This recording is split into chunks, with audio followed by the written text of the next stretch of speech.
Zuretzonkenallen, alemão, significa decomposição e perturbação. Era uma técnica de guerra psicológica usada pelo Ministério da Segurança do Estado para reprimir oponentes políticos na Alemanha Oriental durante as décadas de 1970 e 1980. Os Zeretes serviam para combater dissidentes alegados e reais por meios secretos, usando métodos secretos de controle abusivo e manipulação psicológica para impedir atividades antigovernamentais.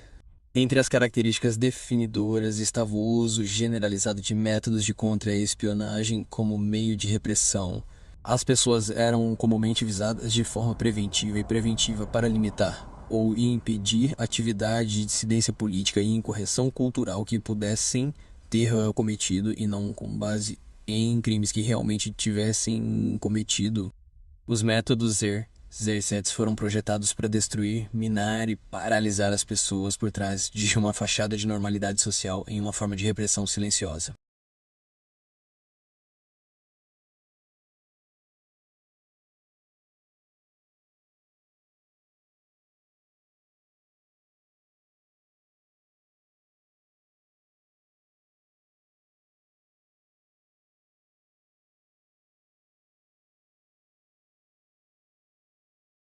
Hoje vamos mergulhar em um dos métodos mais insidiosos e sujos de guerra psicológica já empregados: as táticas de Zeretsung. Usadas pelos Stasi, a notória polícia secreta da Alemanha Oriental, Zeretsung era uma campanha sistemática de manipulação psicológica e assédio com o objetivo de silenciar dissidentes e destruir indivíduos sem sequer encostar um dedo neles.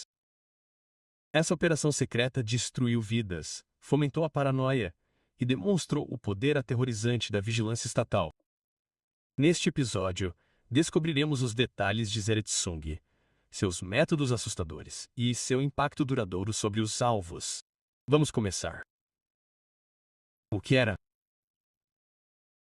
Zeretsung, que se traduz como decomposição ou enfraquecimento, era uma estratégia de guerra psicológica empregada pelos Stasi durante a Guerra Fria. Ao contrário da tortura física, Zeretsung se concentrava na destruição mental e emocional, visando dissidentes, ativistas e qualquer pessoa vista como uma ameaça ao regime da Alemanha Oriental. O objetivo era simples, mas cruel: isolar, desmoralizar e desacreditar os alvos tão completamente que eles perdessem a vontade de resistir. Isso foi alcançado por meio de uma combinação de vigilância intensa, assédio e sabotagem sutil projetada para fazer as vítimas duvidarem de si mesmas, de seus aliados e até mesmo de sua sanidade. Táticas usadas em Zeretsung: infiltração em círculos sociais. Os Stasi plantavam informantes nas redes pessoais e profissionais dos alvos para desconfiar e isolar o indivíduo. Amigos e familiares eram frequentemente manipulados para cooperar ou involuntariamente fornecer informações aos Stasi. Sabotando carreiras. Os alvos frequentemente eram demitidos inexplicavelmente, incapazes de garantir empregos ou enfrentando falsas acusações no trabalho. A sabotagem profissional foi essencial para gerar instabilidade financeira e social. Assédio pessoal. Os Stasi perturbavam sutilmente a vida cotidiana dos alvos ao adulterar pertences, desviar correspondências ou cortar linhas telefônicas. Esses pequenos atos criavam uma sensação de paranoia e desamparo. Campanhas de boatos. Falsos boatos e evidências fabricadas eram usados para arruinar reputações e relacionamentos. Essas campanhas frequentemente envolviam alegações de atividade criminosa, infidelidade ou traição, corroendo a posição social dos alvos. Manipulação psicológica. Os Stasi empregavam táticas de gaslighting para fazer os alvos duvidarem de suas próprias percepções. Isso incluía reorganizar itens domésticos ou fazer mudanças sutis em ambientes familiares para desorientá-los e confundi-los. O lado sujo de Zeretsung. O que torna as táticas de Zeretsung particularmente sujas é sua crueldade invisível.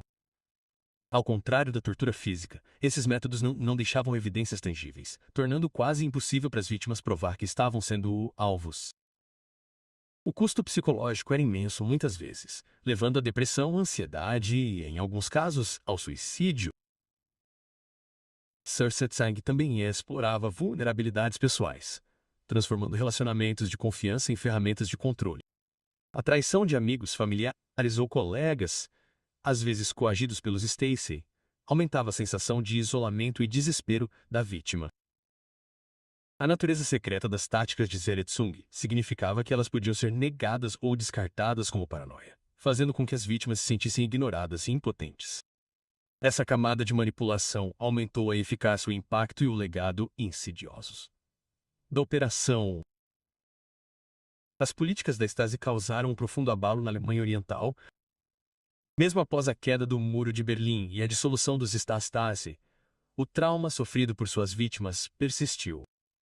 Famílias foram despedaçadas, amizades destruídas e comunidades dilaceradas por suspeitas. A exposição das táticas de Zeretsung durante a reunificação da Alemanha chocou o mundo, revelando a extensão da guerra psicológica dos Stasi e sua dependência de uma vasta rede de informantes. Essas revelações também serviram como um alerta severo sobre os perigos da vigilância desenfreada e do controle autoritário. Hoje, Zeretsung é estudado como um estudo de caso em opressão psicológica, um lembrete assustador de como os governos podem usar o medo e a desconfiança como armas para manter o poder. As táticas de Zeretsung representam um dos capítulos mais sombrios da história moderna, mostrando os efeitos devastadores da manipulação psicológica e da vigilância. Embora o regime dos Stasi tenha acabado, seus métodos servem como um conto de advertência sobre o poder do controle estatal e a fragilidade da confiança. Este aqui vai direto ao cerne do que significa ser americano. Estou falando sobre nossa privacidade, nossos direitos da Quarta Emenda e a briga sobre a seção 702 da Lei de Vigilância de Inteligência Estrangeira. Eles têm uma discussão. Você pode dizer ao comitê qual é essa discussão? Eles normalmente dirão: já coletamos essas informações legalmente, então deveríamos conseguir pesquisá-las. O segundo circuito reconheceu que a busca de dados de uma pessoa do seu é um evento separado da Quarta Emenda, que é uma análise separada da Quarta Emenda. Sim. Quero dizer, esse é o argumento deles. Nós seguimos a lei. Buscávamos estrangeiros no exterior para ter informações, não? É isso que a lei diz que eles podem fazer. E eles disseram, seguimos a lei, então agora nós podemos usar os dados americanos. E esse é o problema.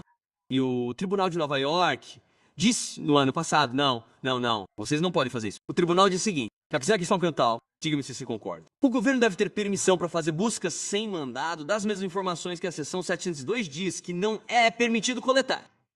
O tribunal foi muito claro que eles não deveriam poder fazer isso? Certo, e a lei diz isso. Você deve coletar informações sobre estrangeiros no exterior para fins de inteligência. E agora há pessoas que dizem, não, vocês não precisam de um mandado porque faremos buscas por americanos usando seus identificadores, e-mail, número de telefone, nome. Bem, isso não deveria estar lá. E o tribunal disse, você não pode ter as duas coisas. É isso que o outro lado quer. Eles querem ter as duas coisas. E podem chamar isso de incidental. Aguardem, é uma consulta, não uma pesquisa completa. Isso não funciona. E, novamente, não acredite em nossa palavra. O Tribunal de Nova York disse isso em dezembro do ano passado. E isso está certo? Sim. E o tribunal disse, tanto segundo o circuito, que o simples armazenamento não é suficiente. E citou, creio eu, Riley versus Califórnia, que deu exemplo de um caso em que eles tinham posse legal de um telefone celular. Eles ainda precisavam de um mandado para poder pesquisar o conteúdo desse telefone celular. Sim. Isto é, quer dizer, o presidente sabe que passamos um ano debatendo isso dentro da nossa conferência e com os nossos amigos do outro lado, no último congresso, e estamos quase prontos para voltar à mesma luta maldita no próximo ano. Mas esta decisão do tribunal não tivemos esse no ano passado. E eu gosto da forma como eles disseram. Eles disseram que seria paradoxal permitir buscas sem mandado das mesmas informações que a seção 702 foi especificamente projetada para evitar coletar. Você não deve coletar informações sobre americanos, mas nós fizemos a busca de estrangeiros e conseguimos algumas, então agora podemos revistar americanos. Não, isso não faz sentido. Mas esse tem sido o argumento, ano após ano, congresso após congresso, e espero que possamos chegar ao senso comum e ao que o tribunal disse neste congresso e dizer que o tempo não pode mais fazer isso. E ainda colocaremos as exceções, pelo amor de Deus. Então, para responder ao outro argumento deles, pode haver uma situação de emergência, ameaça iminente. Ok, tudo bem. Não queremos que coisas ruins aconteçam com a América. O congressista Jim Jordan acabou de expor no comitê. E deixe-me dizer, ele está certo. Para quem perdeu, eis o que está acontecendo. O governo, de acordo com a seção 702, deve coletar dados sobre estrangeiros no exterior para nos proteger de ameaças estrangeiras. Essa é a lei e isso faz sentido. A segurança nacional é importante. Mas aqui está o segredinho sujo. Quando eles coletam todos esses dados estrangeiros, eles também estão pegando informações dos americanos incidentalmente. E qual é o argumento do governo? Nós coletamos esses dados legalmente.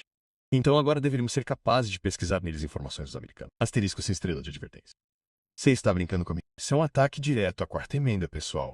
Deixe-me ler a quarta emenda para vocês, porque aposto que muitas pessoas em Washington não a leram ultimamente. O direito das pessoas de estarem seguras em suas pessoas, casas, documentos e bens contra buscas e apreensões injustificadas não deve ser violado, e nenhum mandado deve ser emitido, exceto por causa provável.